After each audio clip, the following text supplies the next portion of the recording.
Welcome back to Recap. The movie opens in New York City. A woman named Laura Crane is waiting for her date, Reggie, at a bar. Reggie claims to have lost her way and asks her to call. Laura and Reggie then joke about their first date and Laura's career as a slasher film studies professor. Before Reggie asks her to go out and tell her where he is, Laura discusses about particular tropes of the popular slashers. She does so and walks down an alley as he says he's going through one. As Laura walks down an alley, she hears the voice of none other than Ghostface. He taunts her for falling into the horror movie cliché of walking down dark alleys and then brutally stabs her to death. Ghostface then removes his mask, revealing himself to be Jason Carvey. On his way back to his dorm, Jason runs into Tara Carpenter. She and Sam move to New York for college with Chad and Mindy. Jason then returns to the dorm room he shares with his roommate and friend Greg.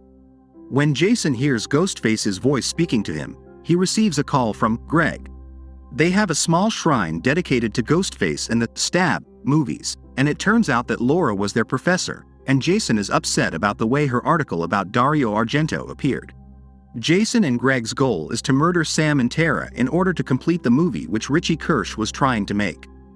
Greg then demands Jason to find him, eventually coming across the mutilated remains of the real Greg hidden in a refrigerator. The real Ghostface then appears and stabs Jason unconsciously.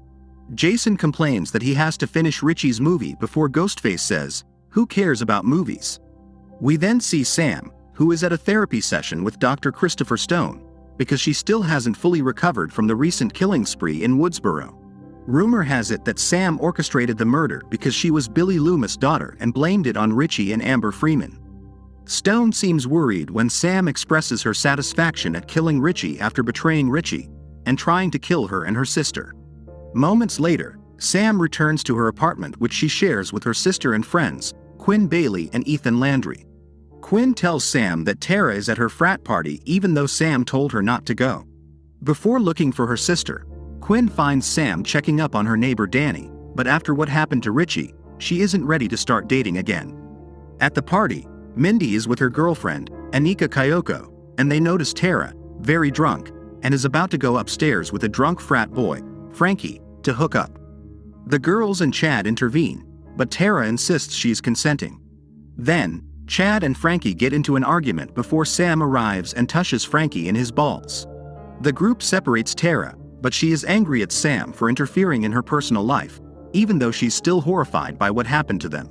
Shortly after, they are harassed by a group of women who throw drinks at Sam and call her a murderer. When the group returns home, Chad comforts Tara and an attraction seems to form between them. Quinn also tries to help, telling Tara she had a brother who died and that her father, a cop, is very protective of her. Meanwhile, Sam is secretly dating Danny, and they've been dating for a few months, but Sam doesn't want his sister and friends to know because of what happened to them. Then everyone watches the news as they learn about Jason and Greg, as well as Jason's murder of Laura. Sam suddenly realizes Ghostface is back and prepares to send Tara away, but Tara refuses to run, even though Mindy and Chad also thinks this is suspicious. Minutes later, Quinn's father, Detective Wayne Bailey, calls to talk to Sam, only to discover that someone has stolen Sam's driver's license and left it at the scene where Jason and Greg were killed. He tells Sam to go to the police station. As Sam starts walking towards the station, Tara follows her. Sam then gets a call from Richie's number.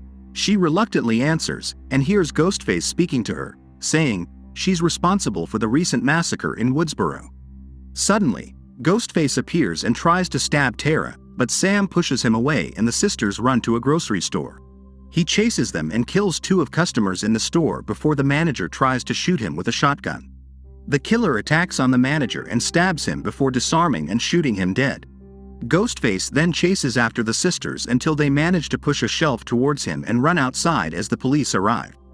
By the time the police get there, Ghostface has run to the back of the store, leaving his mask behind. Sam and Tara are taken to the police station to meet Bailey. They are then informed that the FBI is investigating the case and they have sent Ghostface survivor Kirby Reed. She knows Sam since they were in high school together and sympathizes with their shared history of Ghostface. As the sisters leave the station, they are surrounded by reporters, including Gail Weathers. Sam and Tara hate Gail for writing a book about killing Richie and Amber, as well as calling Sam unstable and a born killer. Sam tries to punch Gail, but Gail tells her she talked to Sydney, so Sam avoids it, but Tara punches her later. Gail tries to explain them and also mentions that Sydney is staying out of this to protect his wife and kids, but Sam hits Gail personally, asking how Dewey would feel about her actions. We then see Dr. Stone is in his home chilling and watching movies. He hears someone at the door. As he goes to check, he finds Ghostface there. He smashes the door through the glass and slams Stone's head against the bars before fatally stabbing him to death. Ghostface then breaks into his house and steals Sam's medical records. The next morning, Mindy gathers her brothers, carpenters, along with Quinn, Anika, and Ethan, to discuss Ghostface's motives this time and the rules they'll follow now. Because it's not just a sequel to a requel anymore, but they are now in a full-fledged franchise. They're in a new town with higher stakes and more potential suspects, so even the survivors of the last murder are suspects. Mindy also says that like James Bond, Tony Stark, and Luke Skywalker, even being the main character does not guarantee their survival. Bailey then talks to Kirby because the mask left at Stone's murder scene belonged to Sydney's half-brother Roman Bridger, the only Ghostface who was not working with a partner. They attempt to analyze the connection between previous 9 Ghostface killers. Kirby had to deal with Sydney's cousin Jill Roberts and her partner Charlie Walker, who stabbed Kirby, leaving her scarred, which omits the connections between Stu Macher, Nancy Loomis and her partner Mickey Altieri. Back at the apartment, the group are watching the news about how Stone was murdered, with Sam becoming the prime suspect due to a video posted the night before by obnoxious girls.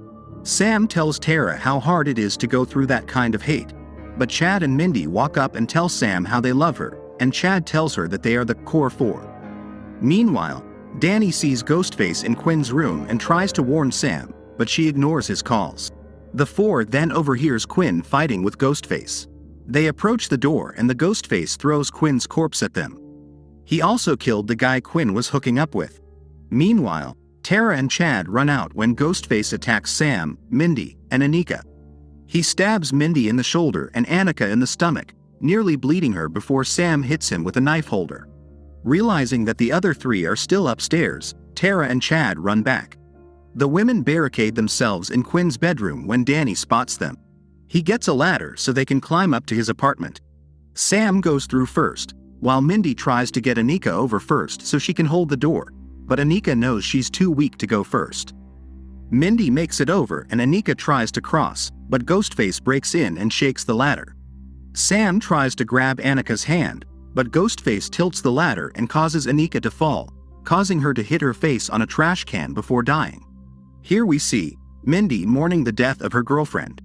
When the police arrive, Billy mourns Quinn's death and vows to silence whoever did this. Sam and Tara offer their condolences before being greeted by Kirby and Gail. Gail says she has found something that everyone should see. Chad and Mindy are also suspicious of Ethan as he was nowhere to be found, despite claiming to have an alibi. Gail takes the group to a location rented by Jason and Greg.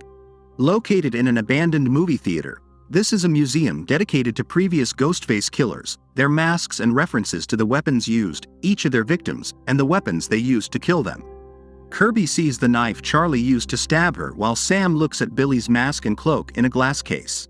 After Mindy and Kirby bond over their shared love of horror movies, Tara leaves because being involved in the legacy of Ghostface's killers is too much for her. Sam privately tells Gail that she feels Tara's return to her life has made things worse for her. The group then sets out to capture Ghostface by tracking down the location of his call. He calls Sam again from Richie's phone and Kirby follows it to the apartment building. Sam and Tara realize that this means the killer is looking for Gail. Shortly after, the sisters steal Bailey's police car and head there. Meanwhile, Ghostface calls Gail while she is with her boyfriend. Ghostface points out that this is Gail's first time talking to a real killer, but she is assured that whoever the killer is, they will die like everyone else. Ghostface then taunts her about Dewey's death before killing her boyfriend and throwing the body through the glass. He then chases Gail, but she hides and retrieves the gun and fires it through the door. Ghostface still manages to get a few slashes in, but Gail knocks him out and threw him on a glass table before knocking him out briefly. As she reaches for the knife, Ghostface grabs a piece of glass and stabs Gale in his abdomen. Before he can deliver the finishing blow, Sam and Tara arrive and shoot and scare him. Meanwhile, Gale passes out when the medics arrive and take her away. Outside, Sam meets Tara, Chad, and Mindy. She says that she thinks the only way to end this is for Ghostface to find her and finish her off, so the rest of her loved ones are spared. With Kirby's help, the group agrees to capture Ghostface at museum by luring him there. They contact Bailey to inform him about their intentions. The group then goes to the subway and they are joined by Danny, who wants to help Sam. Mindy misses the subway because of the busy Halloween crowd, but she catches the next one with Ethan, whom she's still suspecting to be the killer.